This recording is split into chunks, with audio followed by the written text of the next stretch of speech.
पोरांका कसा तरी म्हशीने गाड्या ना नंतर पाहून येतात ना आपल्याकडे चाय बी करून देऊ का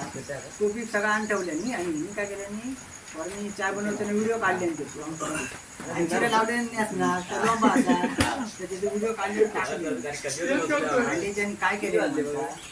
काय केलं म्हणता रागाची तो बी उचलले आणि सगळा घरा घेऊन आणि म्हणता का आता म्हणता का माती खावा त्याने सगळा चाय बिस्किट सगळं आणून ठेवलं. माझे व्हिडिओ काढता भानशिराचे तो माझ्यावर खाऊ लागलो का मारू झालो टोप धरलो. अरे मी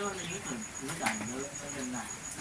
आपल्या काशी केल्या घराने जाऊ आणि मग येलो बुवा सांगतो बुवाच्या पुढ्यात घेऊन विचारले ते हिला ह्या शिकवलं काय शिकवलंच का आपलं आणि का रात्री ताप भर माझ्या तो माणूस पटकन अटॅक येतो मला तू दादोडी त्याचे रौदा आम्ही काढलो होतो.